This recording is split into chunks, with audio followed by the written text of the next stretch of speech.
ಮಾಡ್ಕೊಂಡು ಬಾ ಅಂತ ಹೇಳಿದರು. ಇದು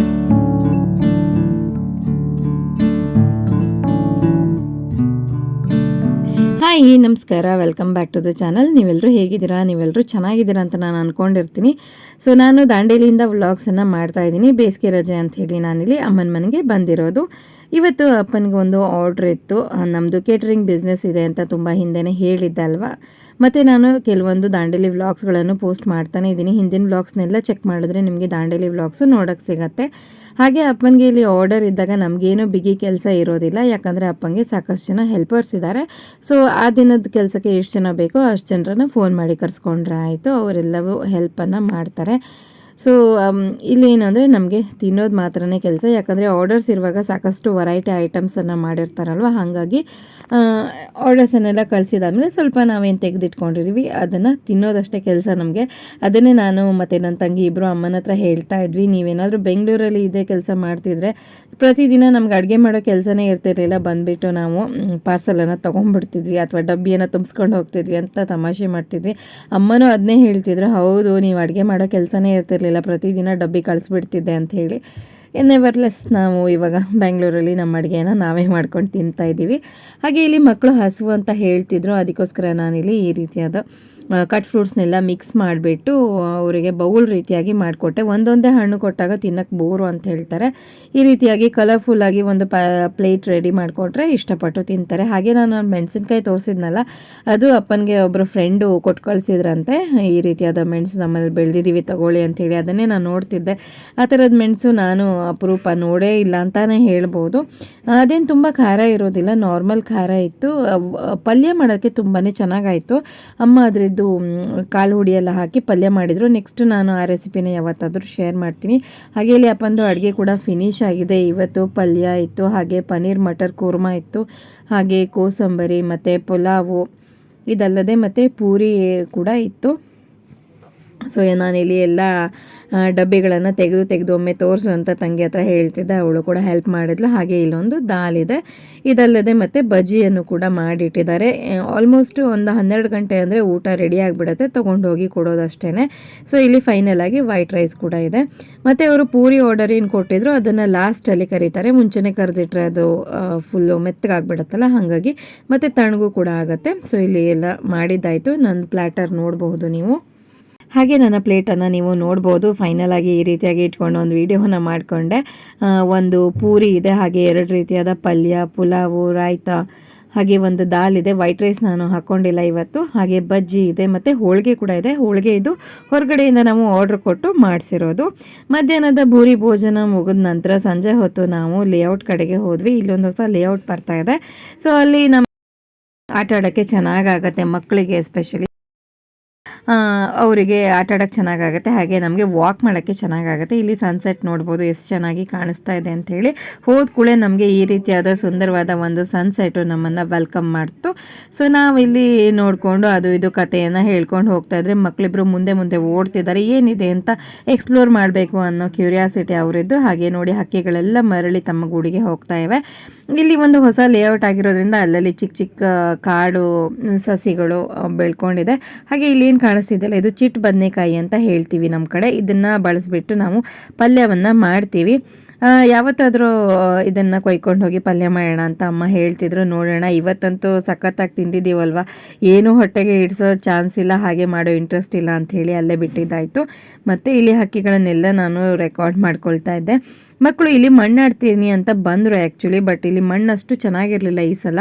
ಲಾಸ್ಟ್ ಟೈಮ್ ಬಂದಾಗ ಆಡಿಸಿದ್ದೆ, ಹಾಗಾಗಿ ಈ ಸಲ ಆಡೋಕ್ಕೆ ಬಿಟ್ಟಿಲ್ಲ. ಬಟ್ ಸ್ಟಿಲ್ ಅವರು ಅದೇ ರೀತಿಯಾಗಿ ಗಾಳಿ ಕಡೆ ಮಣ್ಣನ್ನು ಸೋಕ್ಬಿಟ್ಟು ಅವ್ರ ಮುಖಕ್ಕೆ ಅದು ಬರೋ ರೀತಿಯಾಗಿ ಮಾಡ್ಕೊಳ್ತಾಯಿದ್ರು. ಅದೇ ಒಂಥರ ಎಂಜಾಯ್ಮೆಂಟ್ ಅವರಿಗೆ. ಮಕ್ಕಳು ಚಿಕ್ಕದ್ರಲ್ಲೇ ಏನೋ ಒಂದು ಖುಷಿಯನ್ನು ಕಂಡ್ಕೊಂಡು ಬಿಡ್ತಾರೆ. ನಮಗೆ ದೊಡ್ಡವ್ರಿಗೆ ಮಾತ್ರ ಏನು ಕೊಟ್ಟರು ಖುಷಿ ಅನ್ನೋದು ಇರೋದಿಲ್ಲ ಅಂತಲೇ ಹೇಳ್ಬೋದು. ಅಥವಾ ಒಂದು ವೇಳೆ ಖುಷಿ ಇದ್ದರೂ ಕೂಡ ಅದು ಶಾರ್ಟ್ ಲಿವ್ಡ್. ಲೈಕ್ ನಾವೇನಾದರೂ ಒಂದು ಅಚೀವ್ಮೆಂಟ್ ಮಾಡಬೇಕು ಅಂತ ಅಂದ್ಕೊಂಡಿರ್ತೀವಿ, ಅಥವಾ ಏನೋ ಒಂದು ವಸ್ತುವನ್ನು ತೊಗೊಳ್ಬೇಕು ಅಂದ್ಕೊಂಡಿರ್ತೀವಿ. ಸೊ ಅದರಲ್ಲಿ ನಮ್ಗೆ ಸಿಗುವಂಥ ಖುಷಿ ಟೆಂಪ್ರರಿ ಅಲ್ವಾ, ಅದೇನು ಪರ್ಮನೆಂಟ್ ಆಗಿ ಇರೋದಿಲ್ಲ. ಸೊ ಟೆಂಪ್ರರಿ ಖುಷಿಗಳು, ಅದಕ್ಕೋಸ್ಕರ ನಾವು ಹೊಡೆದಾಡ್ತಾ ಇರ್ತೀವಿ. ಸನ್ಸೆಟ್ ಆಗ್ತಾ ಬಂತು, ಇನ್ನೇನು ಕತ್ಲೆ ಆಗ್ತಾ ಇದೆ. ಸೊ ವಾಪಸ್ಸು ಹೊರಡೋಣ ಮನೆಗೆ ಅಂತ ಹೊರಡ್ತಾ ಇದ್ದೀವಿ. ಮನೆಗೆ ಹೋಗಿ ಸ್ವಲ್ಪ ಹೊತ್ತು ಕೈಕಾಲು ಮುಖ ಎಲ್ಲ ತೊಳೆದು ನಂತರ ಮಕ್ಕಳನ್ನೆಲ್ಲ ಫ್ರೆಶ್ ಅಪ್ ಮಾಡಿ ದೇವ್ರಿಗೆ ದೀಪ ಎಲ್ಲ ಹಚ್ಚಿದಾದ ನಂತರ ಅಮ್ಮ ಇಲ್ಲಿ ಮನೆ ಹತ್ರನೇ ಒಂದು ಟೆಂಪಲ್ ಇದೆ, ಸೊ ಅಲ್ಲಿ ಹೋಗಿ ಬರೋಣ, ಒಂದು ವಿಸಿಟ್ ಕೊಟ್ಟು ಬರೋಣ ಅಂತ ಹೇಳಿದರು. ಸರಿ ಅಂತೇಳಿ ನಾವು ಹೊರಟ್ವಿ. ಇಲ್ಲಿ ಕರೆಕ್ಟು 7:30ಗೆ ಮಂಗಳಾರತಿ ನಡೆಯುತ್ತೆ.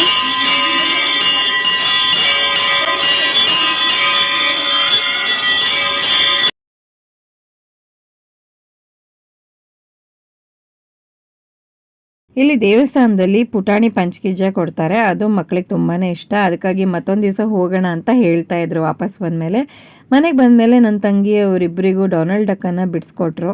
ಸೊ ಡೊನಾಲ್ಡ್ ಡಕ್ಕನ್ನು ನೀನು ಬಿಡಿಸ್ಕೊಡು, ನಾವು ಕಲರ್ ತುಂಬ್ತೀವಿ ಅಂತ ಹೇಳಿದರು ಮಕ್ಕಳು. ಹಾಗಾಗಿ ಇಲ್ಲಿ ಬಿಡಿಸಿ ಅವರನ್ನು ಸ್ವಲ್ಪ ಹೊತ್ತು ಅದರಲ್ಲಿ ಎಂಗೇಜ್ ಮಾಡಿದ್ದಾಯಿತು. ಹಾಗೆ ಅಮ್ಮ ರಾತ್ರಿ ಊಟಕ್ಕೆ 4 ಕ್ಯಾಪ್ಸಿಕಮ್ಮು ಇಲ್ಲಿ ಎಣ್ಣೆಯಲ್ಲಿ ಕರೆದು ಕೊಟ್ಟರು, ಸಖತ್ ಟೇಸ್ಟಿಯಾಗಿ ಬರುತ್ತೆ.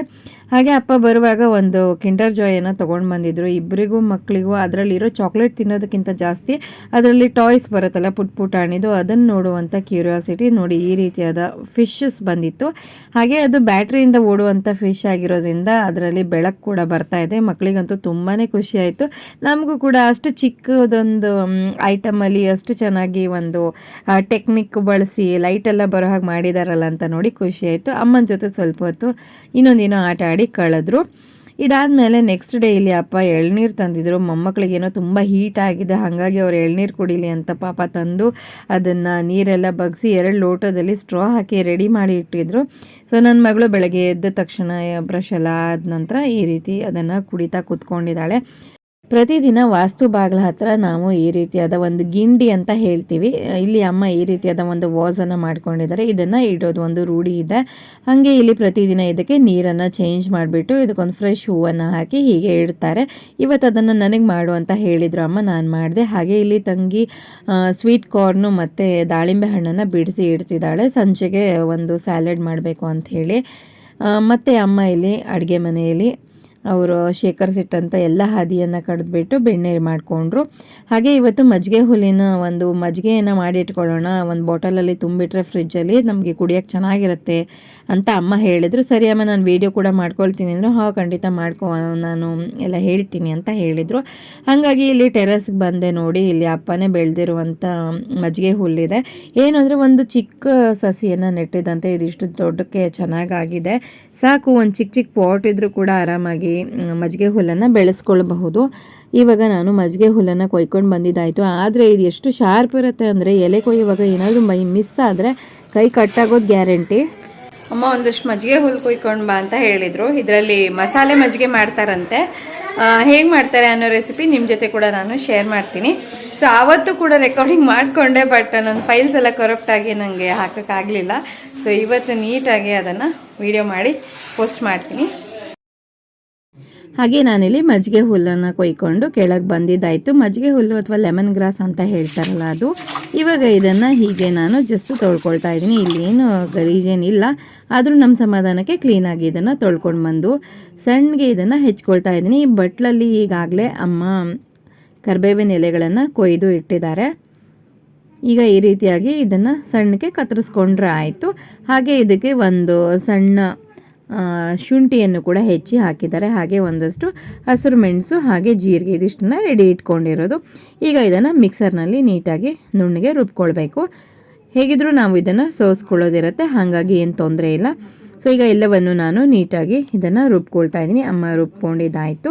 ಇದಾದಮೇಲೆ ಅಮ್ಮ ಇದನ್ನು ಸೋಸ್ಕೊಳ್ತಾ ಇದ್ದಾರೆ. ನೀಟಾಗಿ ಇದನ್ನು 2-3 ಸಲ ನೀರು ಹಾಕಿ ಇದರ ರಸವನ್ನು ಬೇರ್ಪಡಿಸ್ಕೊಳ್ಬೇಕು. ಅದಾದಮೇಲೆ ಇದಕ್ಕೆ ರುಚಿಗೆ ತಕ್ಕಷ್ಟು ಉಪ್ಪನ್ನು ಸೇರಿಸ್ಕೊಂಡೆ. ಹಾಗೆ ಇಲ್ಲಿ ಆಲ್ಮೋಸ್ಟ್ 1 ಲೀಟರ್ ಆಗುವಷ್ಟು ಮಜ್ಜಿಗೆ ಕೂಡ ಇತ್ತು. ಇವತ್ತು ಕಡ್ದ ಮಜ್ಜಿಗೆ ಇದೆ, ಯಾಕಂದರೆ ಬೆಣ್ಣೆ ತೆಕ್ಕೊಂಡ್ರಲ್ವ, ಹಾಗಾಗಿ ಕಡ್ದ ಮಜ್ಜಿಗೆ ಇರುತ್ತೆ. ಆ ಮಜ್ಜಿಗೆಯನ್ನು ಇದಕ್ಕೆ ಸೇರಿಸ್ಬಿಟ್ಟು ನೀಟಾಗಿ ಮಿಕ್ಸ್ ಮಾಡಿಕೊಂಡು ಉಪ್ಪನ್ನು ಅಡ್ಜಸ್ಟ್ಮೆಂಟ್ ಮಾಡಿಕೊಂಡ್ರೆ ಆಯಿತು. ರುಚಿಯಾದ ಮಜ್ಜಿಗೆ ಹುಲ್ಲಿನ ಮಜ್ಜಿಗೆ ಕುಡಿಯೋಕ್ಕೆ ರೆಡಿ. ಸೊ ಇದಾಗಿತ್ತು ಇವತ್ತಿನ ವ್ಲಾಗ್. ನೋಡ್ತಾ ವಿಡಿಯೋ ಕೊನೆವರೆಗೆ ಬಂದುಬಿಟ್ವಿ. ವಿಡಿಯೋ ಕೊನೆವರೆಗೂ ನೋಡಿದ್ದಕ್ಕೆ ನಿಮಗೆಲ್ರಿಗೂ ತುಂಬಾ ಧನ್ಯವಾದಗಳು.